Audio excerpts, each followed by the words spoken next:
Ito na. Ito pa nga. Sarap. Grabe.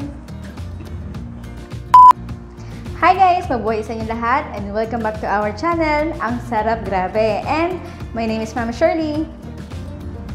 Ayan siya. Naghintay pa ako ng overnight para lang mapalamig kasi akala ko 1 hour lang yung period niya ng pag cool down ng ating lata. Pero hindi pala. Talagang in-overnight ko siya at kinabukasan ko pa siya binuksan.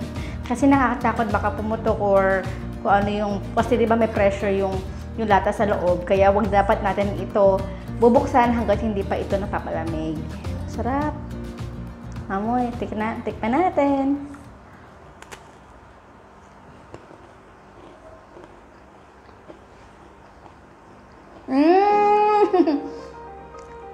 Sarap.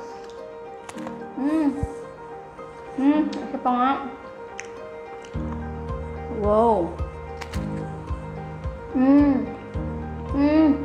Sarap.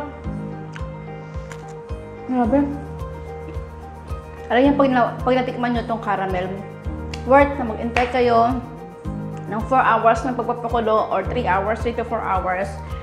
Yun nga lang, syempre sa gas, medyo talagang mahal, mapapamahal kayo. Pero kung maramihan naman, pwede naman kayo gumamit ng uling or kahit ano na mapapadali yung ating dulce de leche. Or pwede rin kayo gumamit ng pressure cooker, pero be careful kasi syempre yung iba hindi pa alam yung pag-timing or kaya hindi rin ako gumamit ng pressure cooker kasi natatakot talaga ako baka mamaya maubusan ng tubig sa loob kasi dapat talaga ang pagpapakulo ng dulce de leche above water na nilalagay natin. Kaya lagi tayo nagdadagdag ng boiled water also doon sa pinagpapakuluan nating lata. Kasi kapag yun o nagpangibabaw lang yung lata sa boiling water, delikado, baka alam nyo na, sumabog.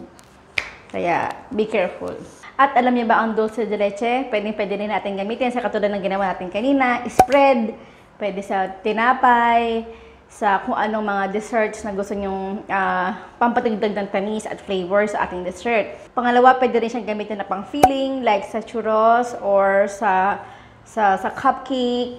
Ayan, at sa mga toppings din. Yan, pwede rin natin yung gamitin. Toppings means sa brownies, sa mga cake. Ayan po ang ating dulce de leche. Napakasarap. Maraming po salamat sa inyo lahat. At bibili ako ng ice cream pang tatapin sa nito kasi super init na talaga. Bye!